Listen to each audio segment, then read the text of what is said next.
Lahore high court में ज़मान park operation रोकण बाबत दरख़्वास्त की ॿुधणी जस्टिस तारिक सलीम शेख फवाद चौधरी की दरख़्वास्त ते ॿुधणी करे रहियो आहे। अदालत इमरान ख़ान की गिरफ़्तारी बाबत ऑपरेशन अॼु ताईं रोकण जो हुकुम ॾिनो हो।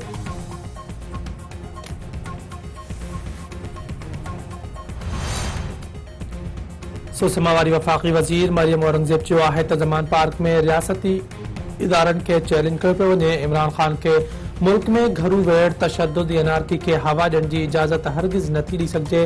पुलिस रुगो करप्शन केसनि में इमरान ख़ान के गिरफ़्तार करण लाइ अदालती हुक्मनि ते अमल कराए रही आहे। बेहथियात पुलिस ते डंडा पत्थर ऐं पेट्रोल बम उछलाया विया। डीआईजी ऑपरेशन समेत 5 एहलकार ज़ख़्मी थिया जेकी अस्पताल दाख़िल आहिनि। इमरान ख़ान कारकुननि औरतुनि ऐं ॿारनि खे इंसानी ढाल तौरु इस्तेमाल कयो। हर मुल्क पंहिंजे असासन जो तहफ़ुज़ कंदो आहे। न्यूक्लियर असासन ते को बि ठाह नथो करे सघिजे। इमरान ख़ान ते हुकूमत सख़्ती नथी करणु चाहे उनजो फ़ाइदो वठंदे हू घर वेठो आहे। इमरान ख़ान अदालतुनि में वञी ऐं उन्हनि खे मुंहुं ॾिए अदालत वारंट जारी कया उते पेश थियणु इमरान ख़ान जी ज़िम्मेवारी आहे। जेकॾहिं अॻूणो वज़ीर आज़म अदालती हुक्मनि ते अमल न कंदो त माण्हू कीअं कंदा। इमरान ख़ान दावा कंदो रहियो आहे त हुन माण्हुनि खे गिरफ़्तार करायो इंसाफ़ जे निज़ाम जी ॻाल्हि करियो था त थींदे नज़र अचणु घुरिजे। सियासत में सियासतदाननि खे तकलीफ़ पहुचंदी आहे। अॻूणो वज़ीर आज़म शाहिद ख़ाक़ान अब्बासी।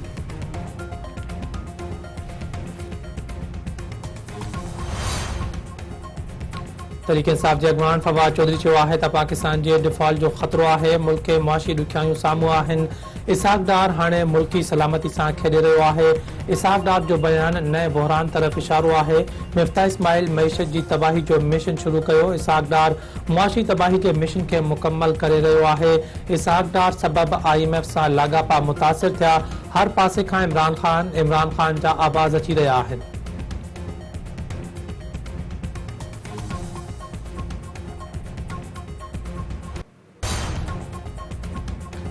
खैबर पख्तूनख्वा में आम चूंडुनि बाबत इलेक्शन कमीशन में अहम इजलास थी रहियो आहे।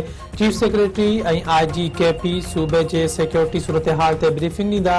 KP जे गवर्नर सूबे में चूंडुनि लाइ 28 मई जी तारीख़ ॾिनी हुई।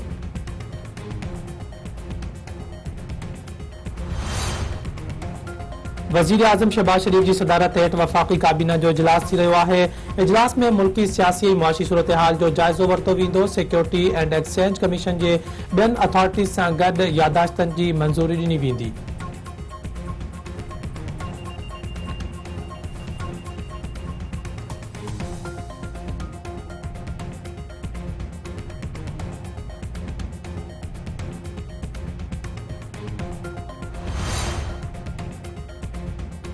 डिजिटल आदमशुमारी ऐं सिंध जे ख़दशनि जे उनवान सां आल पार्टीज़ कॉन्फ्रेंस थी रही आहे।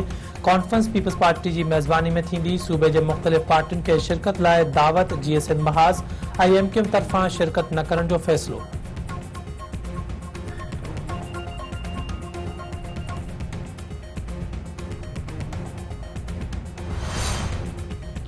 डिजिटल आदमशुमारी महंगाई ऐं बदअमनी ख़िलाफ़ सिंध यूनाइटेड पार्टी जो प्यादल लॉन्ग मार्च रवां दवा। अॻुवाणनि जो चवणु आहे त सिंध तारीख़ जे नाज़ुक दौर मां गुज़रे रही आहे। वसीलनि ते कब्ज़ा करे धरती धड़ियुनि जो मुआशी इस्तेसाल कयो पियो वञे। डिजिटल आदमशुमारी सिंधियुनि खे अक़लियत में तब्दील करण जी साज़िश आहे।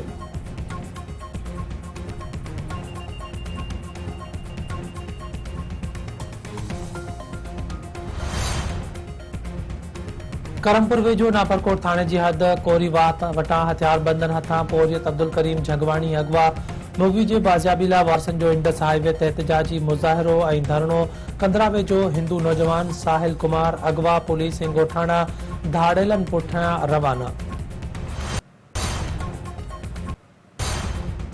कोट गुलाम मोहम्मद वेझो बुढ़ा कोट वारे इलाक़े मां नौजवान जो लाश हथ मक़तूल जी मोहम्मद अफ़ज़ाल जट तौरु सुञाणप। मण अस्पताल मुंतक़िल। ओबाबड़े वेझो पंजाब जे इलाक़े हुसैनाबाद में हथियार बंदन हथां नौजवान क़त्ल। पुलिस मक़तूल मोहम्मद इकबाल जो लाश सादिक़ाबाद अस्पताल मुंतक़िल करे छॾियो।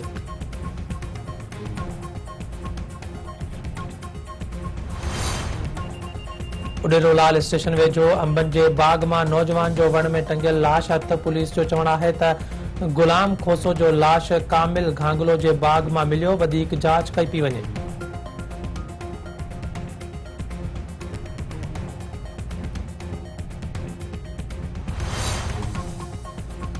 कराची में आबगाज जी कोशिश कंदड़ लांडी लेबर अस्पताल जे अॻूणे MS डॉक्टर अब्दुल अज़ीज़ सोडर जो ख़त मंज़रिआम ते अची वियो।